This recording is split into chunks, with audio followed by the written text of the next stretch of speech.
Mas Umam, kalau tadi kita mendengar suara kebatinan ya dari kader Demokrat, tadi Bang Herman menyampaikan bahwa ya kalau suara kader tuh pengennya ya sudahlah cabut aja gitu dengan keputusan mengusung Anies dan juga Gus Imin ini. Artinya kalau tadi kita berangkat dari pernyataan Mas Umam bahwa ini adalah berkaitan dengan all president's man, tujuan dari mengusung Anies dan Gus Imin ini apakah untuk memecah koalisi dari Anies Baswedan atau sebetulnya ada faktor lain atau tujuan lain di balik itu? Ya, kalau misal kita coba cermati Mbak, bisa saja kemudian ini sebagai sebuah upaya untuk menegasikan peran dari elemen yang selama ini cukup berani bersuara kritis terhadap kebijakan-kebijakan pemerintah. Dan di level itu memang Demokrat dan juga PKS yang berada di luar pemerintahan menjadi ikon dari isu perubahan yang diusung oleh koalisi perubahan dengan capres Anies Baswedan. Tetapi di saat yang sama, saya pikir upaya untuk melakukan negosiasi dengan Presiden Jokowi misalnya, rasanya ditujukan juga bagian dari, tentu ada agenda kepentingan politik tertentu, terutama misal dari Nasdem sendiri, tetapi juga kekuasaan berkepentingan untuk mengontrol seluruh jaringan potensi-potensi yang akan maju di Pilpres 2024 mendatang, untuk betul-betul berada di bawah kendali mereka. Karena bagaimanapun juga ini akan menentukan bagaimana kemudian potensi dinamika ke depan. Nah, problemnya ada dinamika yang tidak bisa dikontrol di dalam koalisi KKIR yang kemudian bertransformasi menjadi Kebangkitan Indonesia Maju itu, maaf, Koalisi Indonesia Maju.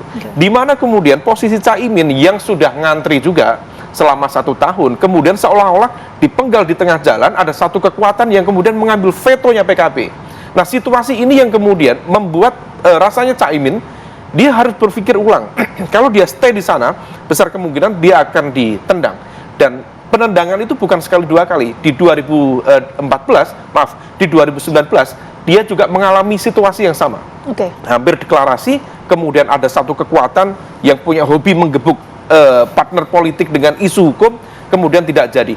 Situasi inilah yang kemudian sepertinya dimanfaatkan oleh SP, Pak Surya Paloh, atau Nasdem, untuk membangun satu komunikasi sendiri yang kemudian menggabung kekuatan itu. Nah, kenapa itu terjadi? Salah satunya dari sisi kalkulasi politik.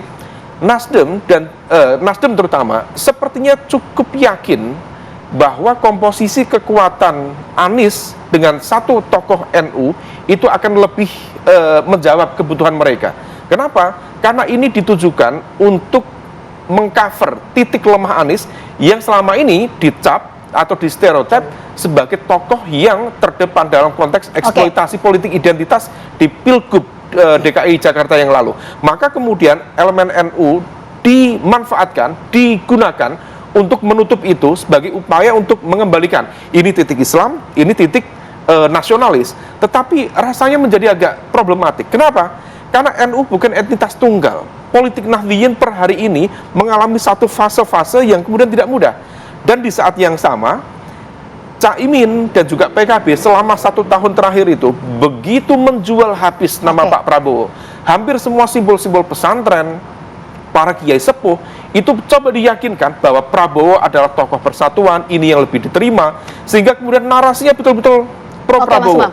Dan di saat yang sama, ketika kemudian menjual Pak Prabowo, ada satu narasi yang bergaung di luar, bahwa kelompok yang konservatif, yang kanan, per hari itu ada di kubu Anies Baswedan. Kalau misal kemudian sekarang diubah lagi, ini seperti sulapan. Saya tidak yakin dan tidak tahu persis apakah kemudian para kiai, para santri punya basis kritisisme yang cukup memadai untuk menjawab itu semua. Mas Umam tadi belum terjawab, singkat saja mungkin sebelum ke Mas Huda. Tapi bagaimana untuk peluang bahwa mengusung Anies dan Caimin ini atau Gus Imin ini adalah upaya untuk memecah koalisi? Peluang itu seberapa besar? Kalau memecah koalisi, kita merujuk pada apa yang disampaikan oleh Pak Herman Khairot. Singkat saja ya Mas Umam ya. Maka betul bahwa itu akan menjadi sebuah fakta, mungkin dalam waktu yang dalam waktu dekat, Demokrat rasanya sama prediksi Demokrat akan keluar.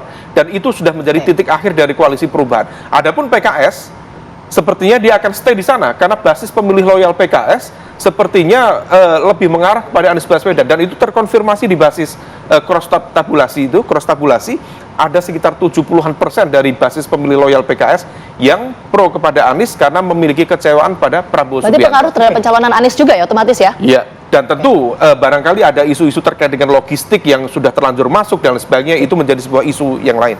Oke, ke Mas Huda, Mas Huda. Halo Mas Huda. Halo Mas Huda. Mas Huda? Sudah bergabung bersama kami? Oke.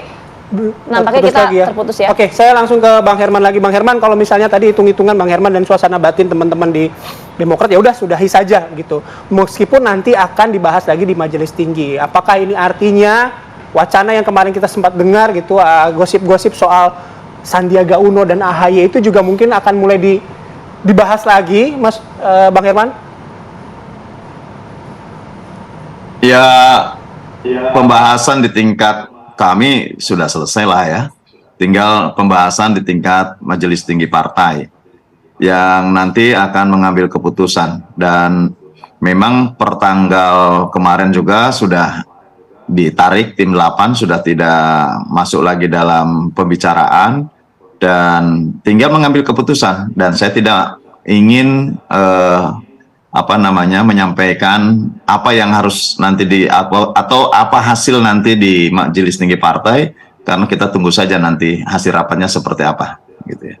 Yang pasti bahwa kalau melihat dari situasinya memang ini menjadi case tersendiri gitu ya, bahwa sebagai organ negara, partai politik ya semestinya menunjukkan etika politik yang baik. Sebagai individu calon presiden juga menunjukkan etika yang baik. Semestinya kalau ada pembicaraan dan lain sebagainya kan bisa saja datang dan menyampaikan secara baik-baik gitu. Ini kan tidak, bahkan hanya mengutus seseorang dan telepon ataupun ya yang sekarang mungkin lebih murah biayanya dengan WhatsApp itu pun tidak dilakukan gitu. Nah, terus maksudnya apa? Apakah ini bentuk ketidakhormatan atau dan lain sebagainya? Tentu kami tidak mengerti. Sikap ini kan semestinya diterangkan, disampaikan baik oleh Partai Nasdem maupun oleh Anies Baswedan. Kenapa hal ini bisa terjadi? Oleh karenanya dengan sikap seperti ini tentu kami menilai dan mengevaluasi cukup sudahlah jika memang kadar tanggung jawab moral, etika politiknya hanya sejauh ini, ya sudahlah. Demokrat kan memiliki standar moralitas yang baik gitu, memiliki etika yang baik. Olehnya atas dasar itulah menurut saya ya tidak ada hal yang penting lagi untuk dilanjut. Lebih baik ya ke depan tentu para kader juga mendesak kepada majelis tinggi atau meminta kepada majelis tinggi untuk justru membicarakan mana yang bisa ke depan perbaiki bangsa. Mana kandidat-kandidat ataupun koalisi yang ke depan memiliki komitmen baik, yang Bang Herman, kita tangkap poinnya. Kualitas dan etika yang baik. Oke. Ini juga kita sudah tersambung kembali dengan Mas Huda. Mas Huda. Ya, Mas. Nah, sudah terdengar Mas suara kami, Mas?